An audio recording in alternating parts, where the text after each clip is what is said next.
Hello दोस्तों, नमस्कार। फिर से एक नए वीडियो पर आपका स्वागत है दोस्तों। जैसा कि आज है संविधान की प्रस्तावना।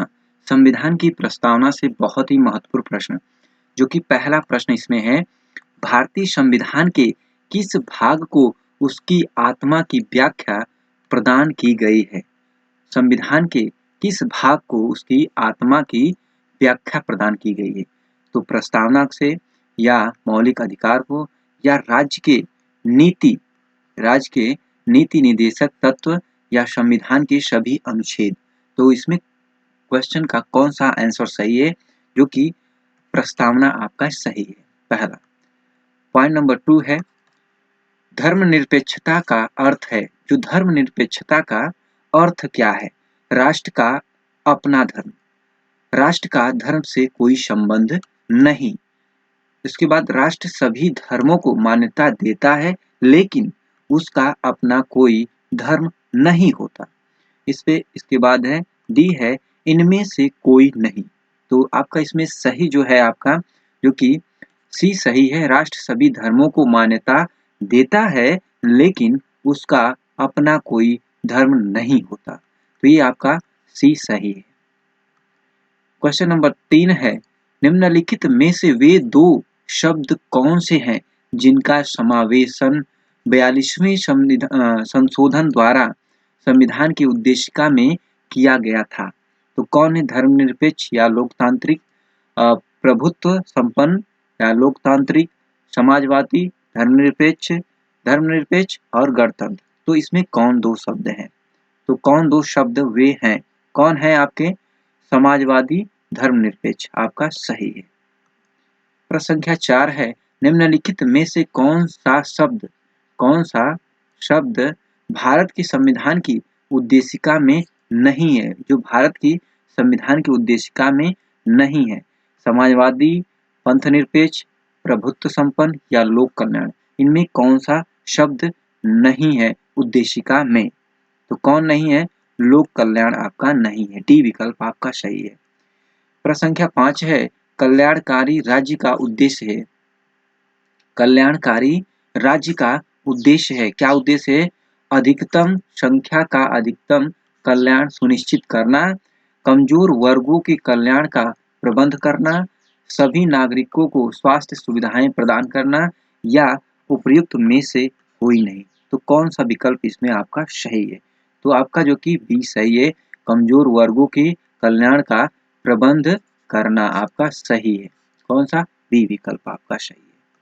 प्रश्न संख्या 6 है आपका, भारत को एक गणराज्य मुख्य रूप से माना जाता है क्योंकि राज्याध्यक्ष का चुनाव होता है, उसे 15 अगस्त 1947 को स्वतंत्रता मिली थी, उसका अपना लिखित संविधान है, उसकी सरकार संसदीय प्रणाली के अनुसार है।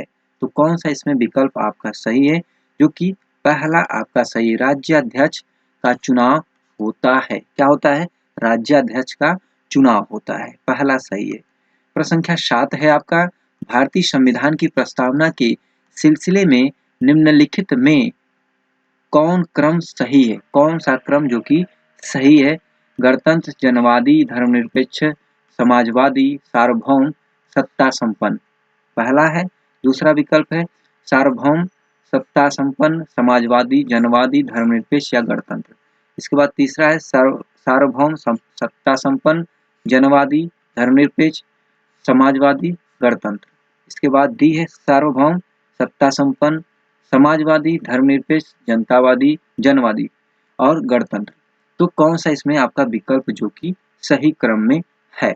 कौन है आपके जो कि इसमें आपका जो कि डी सही है, सार्वभौम, सत्ता संपन्न, समाजवादी, धर्मनिरपेक्ष, जनवादी और गणतंत्र। आपका जो कि डी विकल्प आपका सही है। प्रश्न संख्या 8 देखिए यहाँ पे, संविधान के अंतर्गत भारतीय लोकतंत्र के आदर्शों को हम कहाँ देख सकते हैं?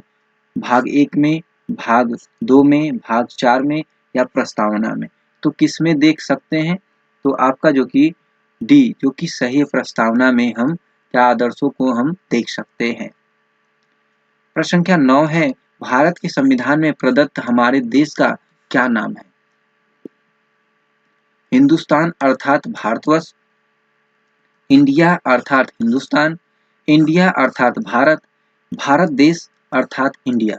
तो कौन सा इसमें नाम है हमारे देश का? तो कौन सा नाम है? जो कि इंडिया अर्थात भारत, ये आपका नाम है। इसके बाद देखिए प्रश्न संख्या 10 है आपका, किस वर्ष भारत एक प्रभुत्व संपन्न प्रजातांत्रिक गणराज्य बना?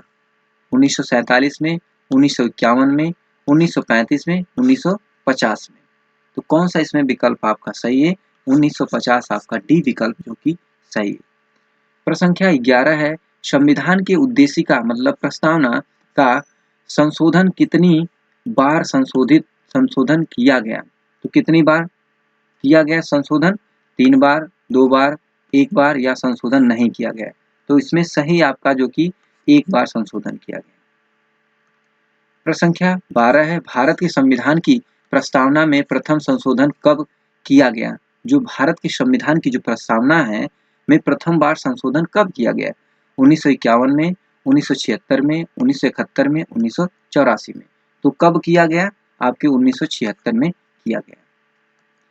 प्रश्न संख्या 13 है, भारतीय संविधान की उद्देशिका में परिवर्तन किस संशोधन अधिनियम में किए गए थे?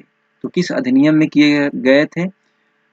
38वां संशोधन अधिनियम 1975, 40वां संशोधन अधिनियम 1976 और 42वां 42वां संशोधन अधिनियम 1976, 44वां संशोधन अधिनियम 1979। तो कौन सा इसमें विकल्प आपका सही है? तो आपका सी सही है। 42वां संविधान जो कि संशोधन जब हुआ था, संशोधन अधिनियम 1976 में, ये आपका सही है। प्रश्न संख्या 14 है, जवाहरलाल नेहरू द्वारा उद्देश्य प्रस्ताव कब दिया गया?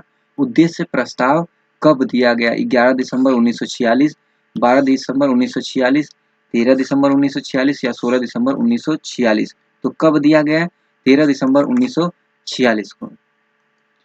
प्रश्न संख्या 15 है, प्रस्तावना का वह प्रावधान जो सभी वयस्क नागरिकों को मतदान का अधिकार प्रदान करता है कहलाता है?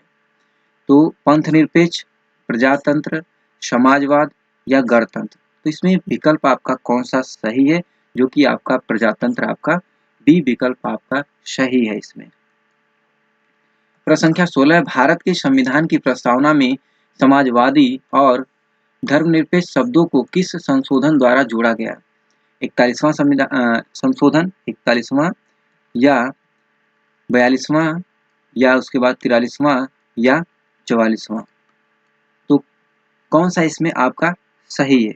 जो कि 42वां संशोधन द्वारा जोड़ा गया। प्रश्न संख्या 17 है, भारत के संविधान की प्रस्तावना में प्रयुक्त शब्द गणतंत्र सूचित करता है, क्या सूचित करता है? कि देश का प्रधान वंशानुगत हो, या कि देश का प्रधान संवैधानिक शासन हो, या कि देश का प्रधान निर्वाचित प्रतिनिधि है, या इनमें से कोई नहीं। तो कौन सा सही है? इसमें सही आपका जो कि सी है कि देश का प्रधान निर्वाचित प्रतिनिधि है। कैसा है? निर्वाचित प्रतिनिधि है इसमें। प्रश्न संख्या 18 देखिए, एक संक्षिप्त परिचयात्मक वक्तव्य जो संविधान के मार्गदर्शन, उद्देश्य, सिद्धांतों और दर्शन को निर्धारित करता है कहलाती है? क्या कहलाती है? अनुच्छेद, मौलिक अधिकार, प्रस्तावना या धारा या खंड। क्या कहलाती है? तो इसमें आपका जो कि प्रस्तावना, क्या कहलाती है? प्रस्तावना। प्रश्न संख्या 19 है, 1973 में केशवानंद भारती केस में इस सवाल को उठाया गया था कि प्रस्तावना को पूरी तरह से बदला जा सकता है या धाराओं में विभाजित किया जा सकता है। दूसरा है, तीसरा संशोधित किया जा सकता है, चौथा जो संशोधित नहीं किया जा सकता है। तो इसमें कौन सा विकल्प आपका सही है? जो कि सी, संशोधित किया जा सकता है। प्रश्न संख्या 20 है आपका, प्रस्तावना का वह प्रावधान जो वयस्क नागरिकों को मतदान का अधिकार प्रदान करता है कहलाता है? पंथनिरपेक्षता, लोकतंत्र, समाजवाद, गणतंत्र। तो इसमें आपका सही विकल्प बताना है। तो कौन सा सही है आपका? जो कि लोकतंत्र, आपका 20 जो कि सही है। प्रश्न संख्या 21 है, निम्न में से किसने भारतीय संविधान की प्रस्तावना को संविधान का कुंजी नोट कहा है? तो किसने कहा है? अर्नेस्ट बारकर ने, या जवाहरलाल नेहरू ने, या डॉक्टर बी.आर. अम्बेडकर ने, या नेल्सन मंडेला ने? तो किसने यह बात कही है? संविधान का कुंजी नोट कहा। तो किसने कहा प्रस्तावना को? इसमें आपका जो कि किसने कहा है? अर्नेस्ट बारकर ने कहा है। किसने? अर्नेस्ट बारकर ने। प्रश्न संख्या 22 है, भारतीय संविधान की प्रस्तावना की भाषा को किस देश से लिया गया है? तो किस देश से लिया गया है? अमेरिका से, कनाडा से, आयरलैंड से, या ऑस्ट्रेलिया से? तो कहाँ से लिया गया है?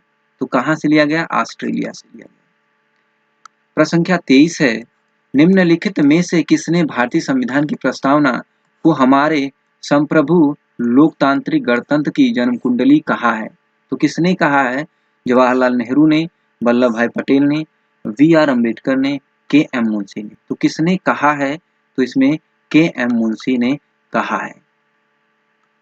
प्रश्न संख्या 24 है, उद्देश्य प्रस्ताव को संविधान सभा द्वारा कब स्वीकार किया गया? तो स्वीकार कब किया गया?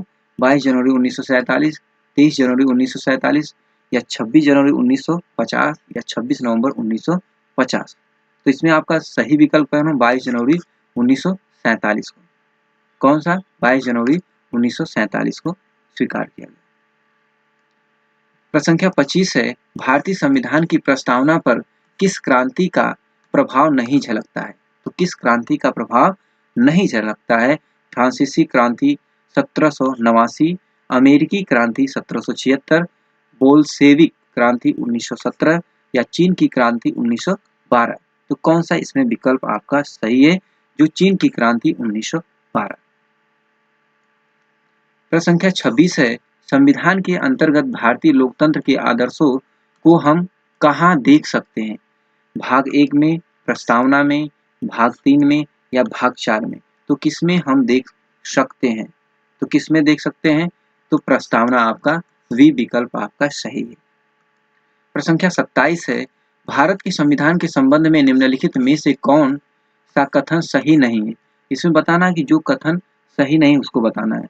पहला है आपका, समाजवादी और पंथनिरपेक्ष शब्द प्रारंभ में संविधान के अंग नहीं थे। दूसरा, उद्देशिका में भारत के संविधान के उद्देश्य का उल्लेख है। तीसरा है, उद्देशिका न्यायालय में प्रवर्तनीय है। या चौथा, गणराज्य का संबंध जनता से है जो संविधान के अधीन सभी प्राधिकरणों का स्रोत है। तो इसमें आपका कौन सा कथन जो कि सही नहीं है बताना है? तो कौन सा है? जो कि सी, उद्देशिका न्यायालय में प्रवर्तनीय है। इसके बाद देखिए प्रश्न संख्या 28 है, उच्चतम न्यायालय ने किस वाद में कहा कि उद्देशिका संविधान का अंग नहीं है? किसने? उच्चतम न्यायालय ने किस वाद में कहा कि उद्देशिका संविधान का अंग नहीं है? तो आपका पहला विकल्प जो है केशवानंद वाद में, दूसरा गोलकनाथ वाद में, तीसरा जो रघुनाथ राव वाद में, या चौथा जो है बेरुबारी वाद में? तो कौन सा इसमें विकल्प आपका सही है? जो कि बेरुबारी वाद में कहा गया। प्रश्न संख्या 29 है, निम्न में से कौन भारत को एक धर्मनिरपेक्ष राज्य बनाता है? तो कौन है? मूल अधिकार, 9वीं अनुसूची, या निदेशक सिद्धांत, या संविधान की प्रस्तावना? तो कौन सा विकल्प इसमें सही है? जो कि विकल्प आपका डी सही, संविधान की प्रस्तावना। तो दोस्तों ये रहे आपके 29 बहुत ही इंपॉर्टेंट जो कि प्रस्तावना से पूछे जाने वाले प्रश्न। तो दोस्तों आज के वीडियो में इतना ही, नेक्स्ट वीडियो फिर मिलते हैं, तब तक के लिए धन्यवाद, जय हिंद दोस्तों।